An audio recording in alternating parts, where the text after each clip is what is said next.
Anyways, I just want to say that at that time, though, when he's fighting Superman, the Hulk was going through something that he was depowered at that time.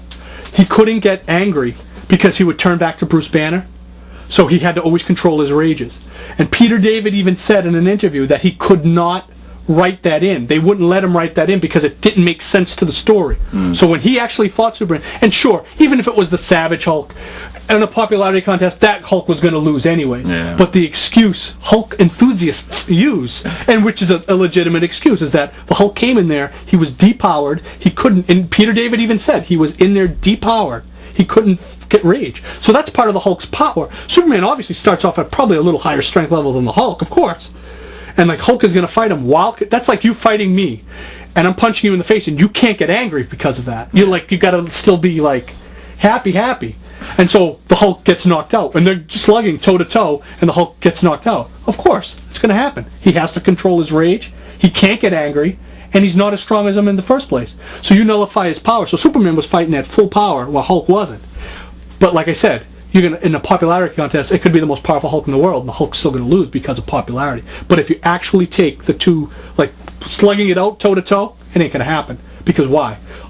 They're going to hit. Hulk's going to get mad. They're going to get hit. Boom. Superman's still strong. Hulk's going to get mad. Boom. Eventually, Hulk's hits are just going to hit a little bit harder. He's going to feel them a little bit more.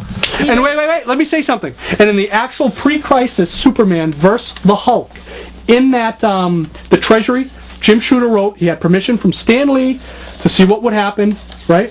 What happens? The Hulk fights him, basically getting pretty much, he can't do nothing because this is the guy that moves planets with ease. But what happened? The Hulk punched him across Metropolis, kind of stunned him. He tricked him, though, and stunned him. Superman gets back, and he goes, Spider-Man's like, oh my God, I can't believe you survived that. And he goes, step aside, son, this is a job for Superman. So he stands in front of the Hulk like this, and he says, okay, now that I'm ready for you, you'll never move me. So the Hulk is punching him, right? The Hulk is punching him.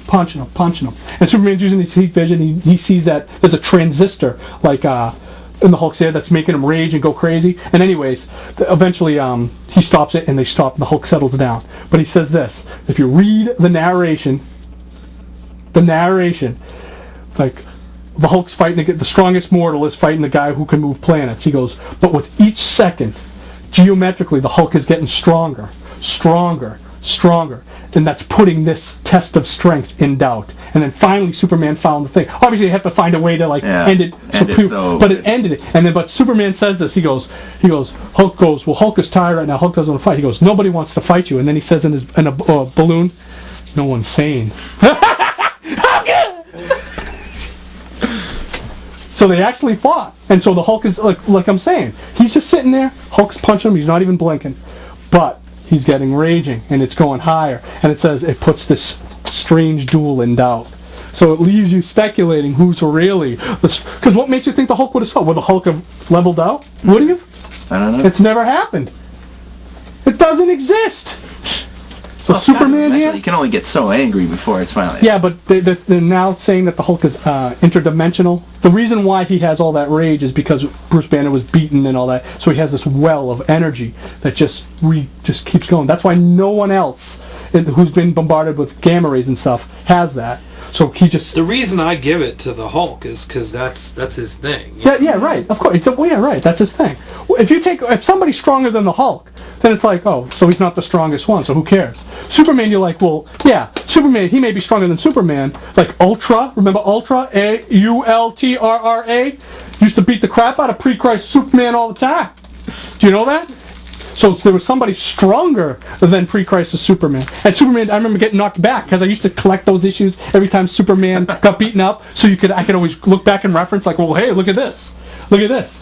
And so he says Superman is getting pushed. He's one of the only people in existence that can beat me up. He says that. Pre-crisis Super in the Justice League, the early Justice League stuff, gets beat.